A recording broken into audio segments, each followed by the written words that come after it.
A beautiful good morning to all our people, wherever you are watching us from. We want to welcome you to Beyond the Headlines on Freedom Square TV. And of course, Freedom Square TV is reaching you from our Enugu studios. And like I always say, Enugu is the capital of Southeast Nigeria.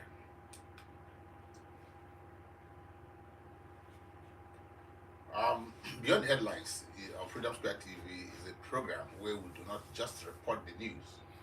What else do? We interrogate issues shaping our society. My name is Tiluche Nasri Londoki and I'm your host.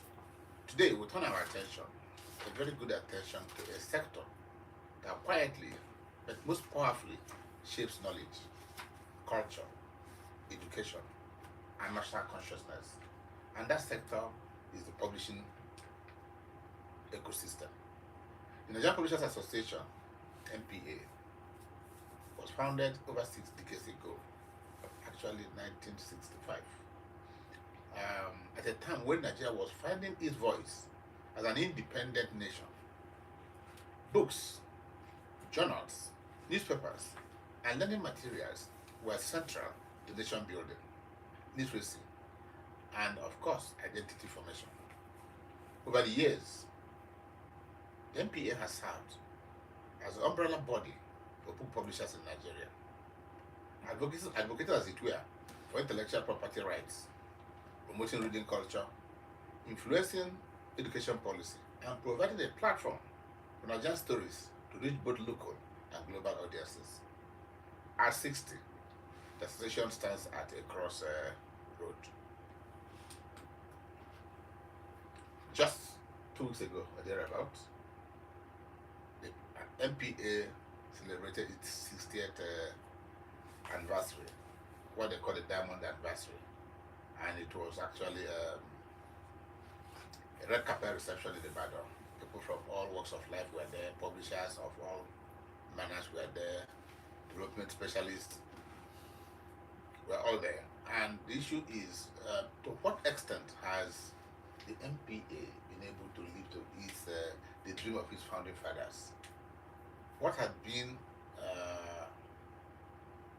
so to speak, the milestones? What are the challenges? And of course, what are the prospects? On one hand, we can look at notable milestones: indigenous publishing growth, textbook development, curriculum alignment, and regional representation. On the other hand, we must confront serious challenges: piracy, declining reading culture, rising production costs, digital disruption, policy inconsistency, and the survival of local publishers in a globalized market. The question, therefore, is not just where has MPA been? The big question is, where is it going? To help us examine these issues deeply, we are being joined this morning by a respected voice in the Nigerian publishing ecosystem. He's actually the Deputy President East of the Nigerian Publishers Association. He's a seasoned publisher, actually the Managing Director of Alliance Publications, based here in Enugu, a former board member of the Nigerian Copyright Commission, and a book marketing expert by excellence. All his life, he spent a lot of time marketing books across Nigeria and West Africa. And so this morning, it's our pleasure to welcome Sir Jesse Odu to Beyond Headlines on Freedom Square TV. Jesse, good morning. Good morning and thank you for bringing me here. Okay, so thank you for joining us on Freedom Square TV. Sir, 60 years ago,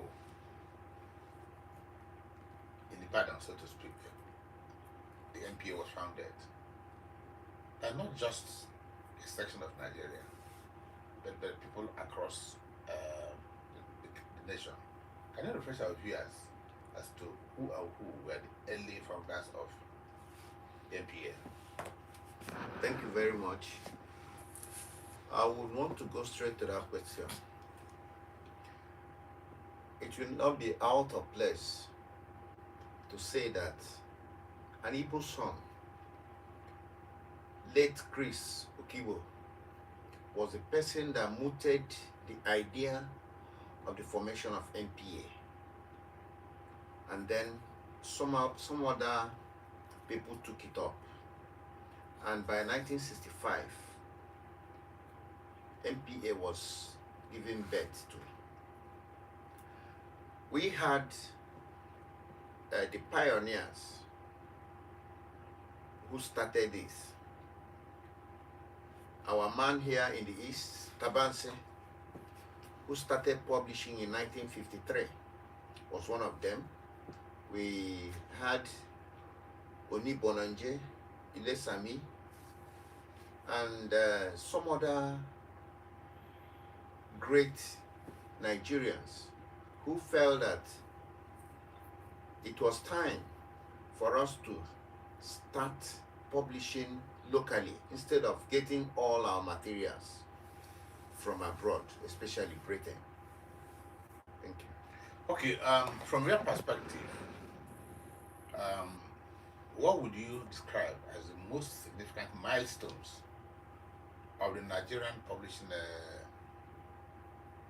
industry and the part of the Nigerian Publishers Association since its formation, taking into account issues of literacy and education, issues of digitalization of the industry, and issues of intellectual property, among others?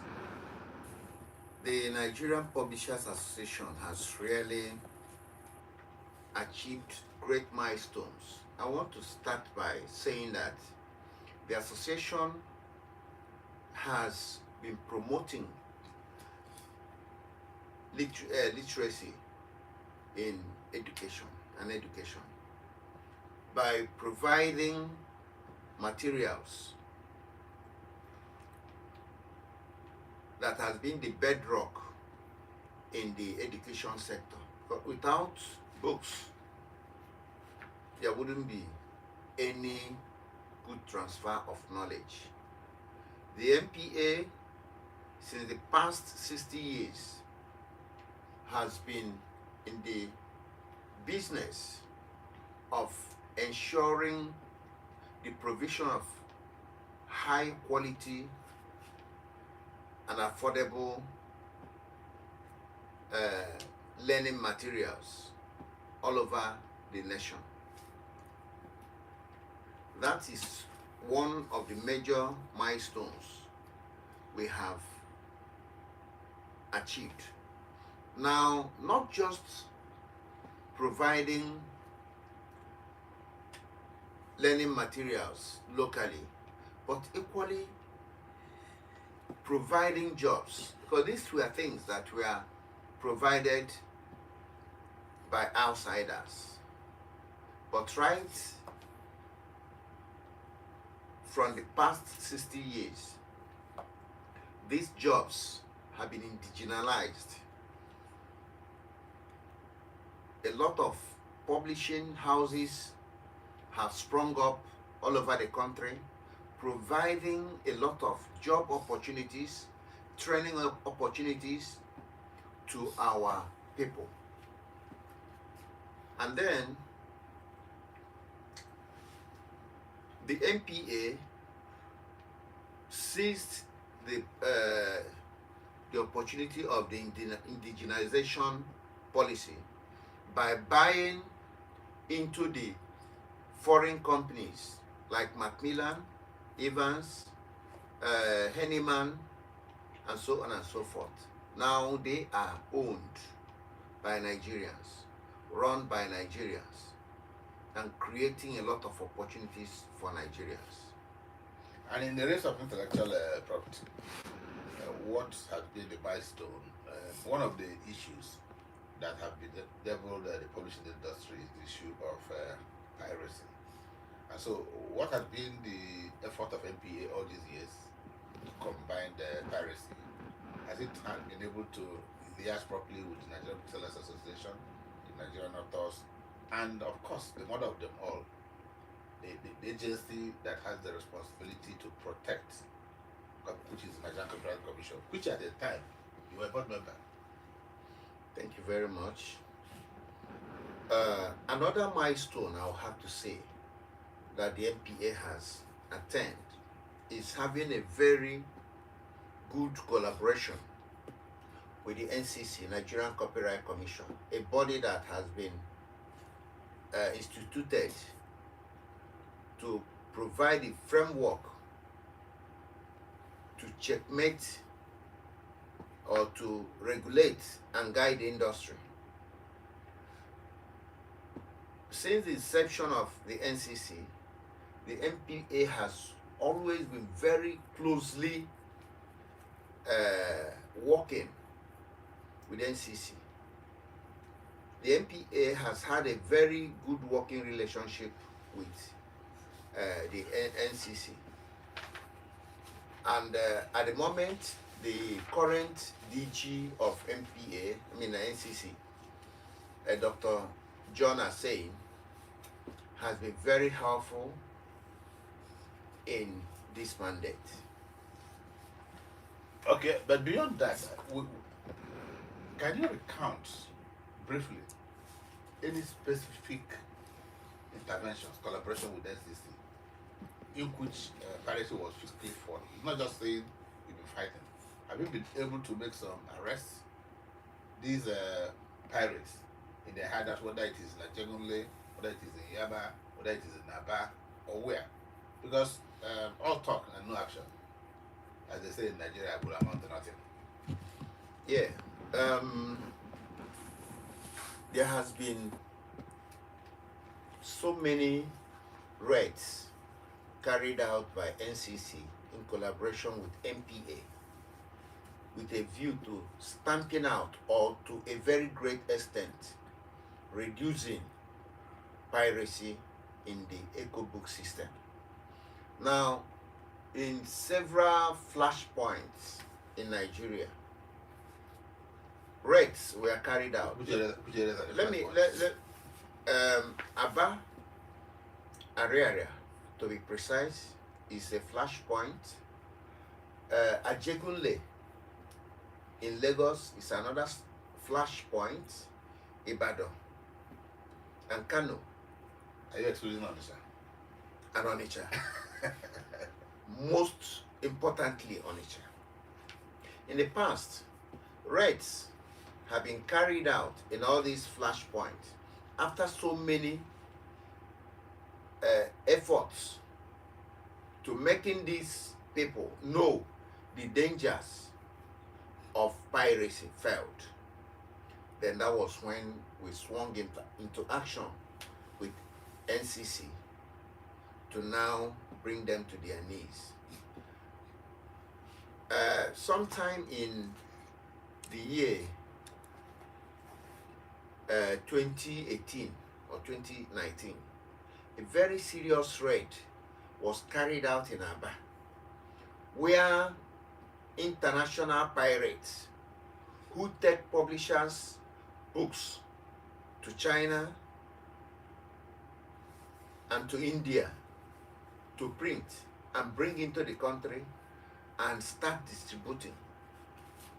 That syndicate was busted through a combined effort of the MPA, the NCC, the DSS, the police, and the military. And that singular raid in Aba dealt a very debilitating blow on the pirates, that some of them were not able to withstand the effect on them, because after some time, because of the huge amount they borrowed from banks to get into that importation, which eventually was seized, they couldn't leave. That the more than 10, 15 containers, 100 containers were. Then over 15 containers were seized, running into over ₦1 billion. Then it was a very colossal loss on them. In the same vein, in Lagos, within the period too, very big pirates in Lagos were hit. I want to be specific here. There's one young man called Obinna. incidentally an Igbo man. He borrowed money from the bank, collected a lot of money from his fellow traders, imported more than 10 40-feet containers into the country. At the end of the day, the NCC, MPA raided the place with the help of even the Navy, the Air Force, the DSS, the Army, the police. The whole warehouse was evacuated of these illicit books. As the case may be, the guy out of heart attack died shortly after that threat. That's tragic. That's tragic. Then in Onitsha, we discovered that not actually booksellers entered into importing pirated books into the market. Those in the textile business were doing it and bringing it in, and now using the traders, the booksellers in Onitsha to distribute the material. So we have always been on their trail. Then recently there was a very successful raid in Ibadan that resulted into the seizure of over 445 point something million naira worth of pirated books that came into the country. These things have been happening. I'm curious about something. Why do they pirate? Why do they go into this? Why do they pirate these books instead of buying from the publishers? Is it because their prices are too expensive or what?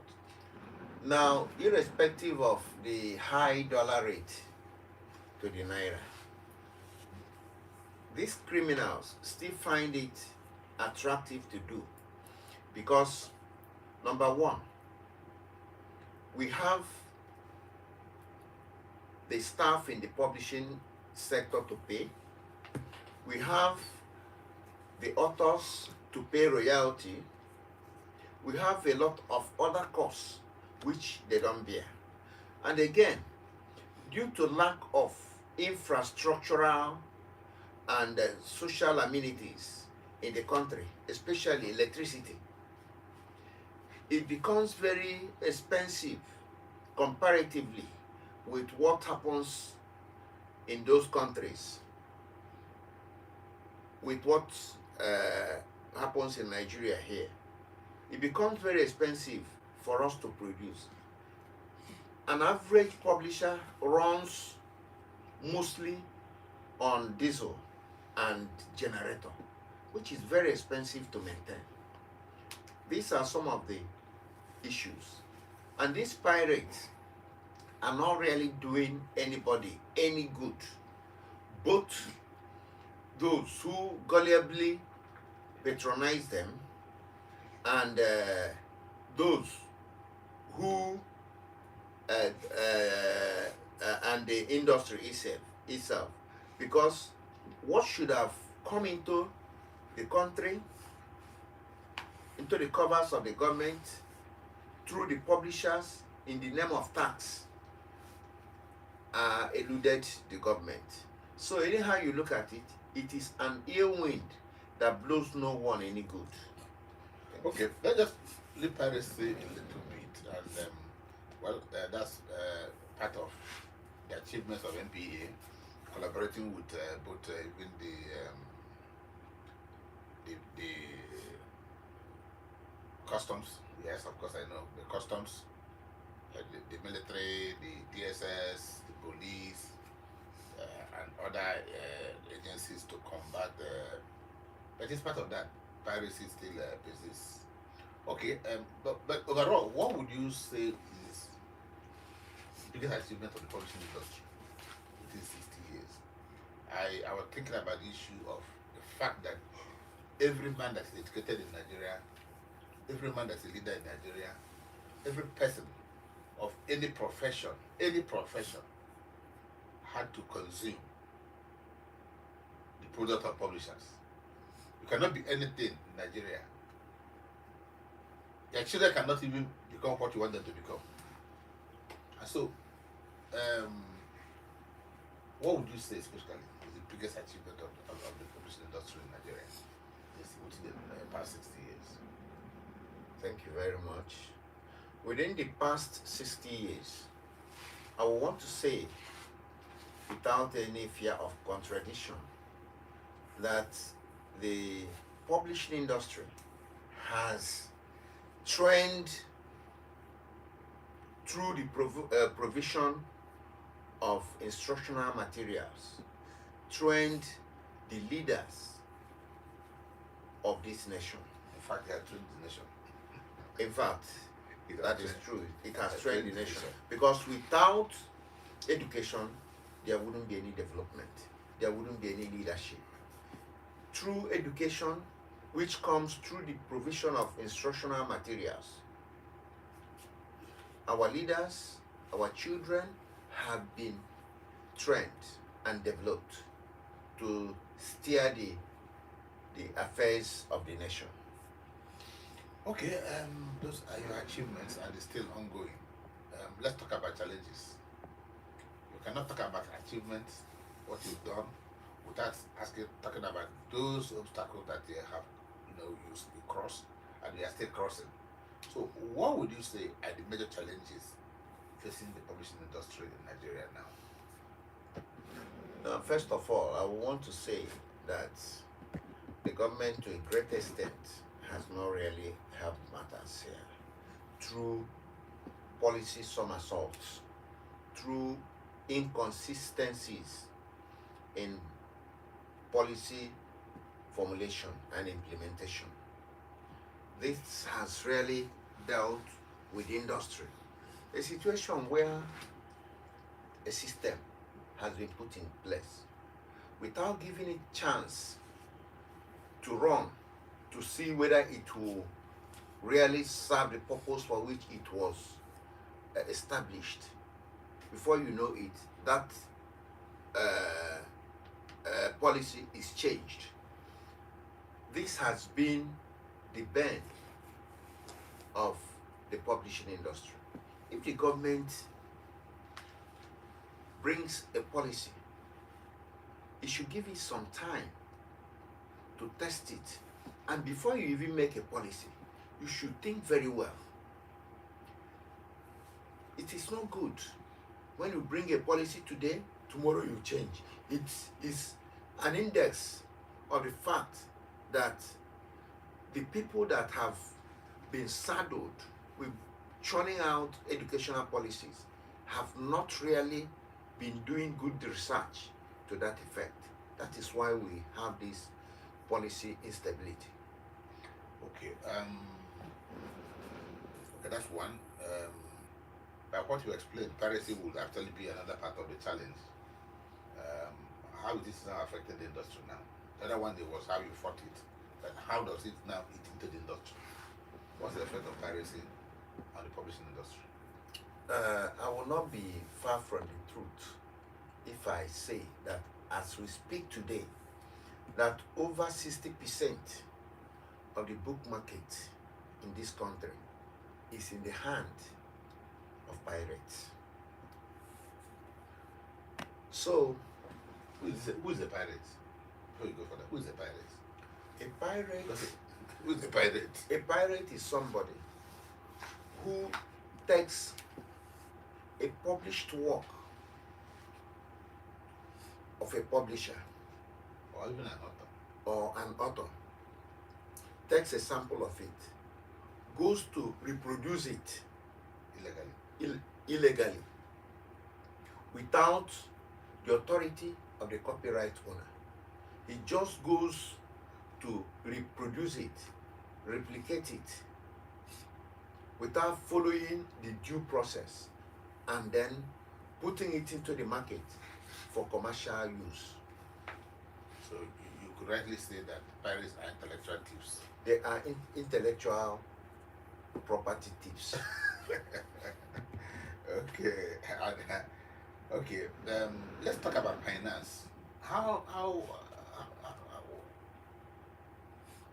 commercialization, how is this a challenge to the publishing industry? First of all, I would want to say that the government and the society have been paying a lip service to the provision of instructional materials to our children. Now, the provision of finance to this sector has been lacking. We need very good financial base to serve in this sector. We need soft loans. We need grants from the government, knowing the crucial role this sector plays in the development of the nation. When you look at this country today, the professors you see in different universities, in different sectors of the economy, are products from this crucial industry, the publishing industry. But when they get into high government places, they forget the system or the sector that made them. Nobody talks about any grant in any form that will be extended to publishing. Banks, in any way, if they give out any grant or any loan to publish, it is at a very high interest rate, which makes the industry very unattractive. And you know that in the industry, we don't really publish to have a high profit margin. We publish to make sure that books, instructional materials are available to all and sundry at an affordable rate. But with what is happening, it has become very, very difficult for us to operate under the present circumstance. Okay, one major challenge that people have often talked about, and that is the issue of reading culture. Reading culture.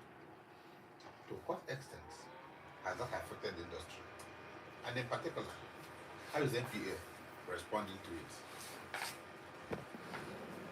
it? Actually, there is a saying that if you want to hide any information from a Nigerian, Let's just take a short break. When we come back, we'll go back to the issue of reading culture and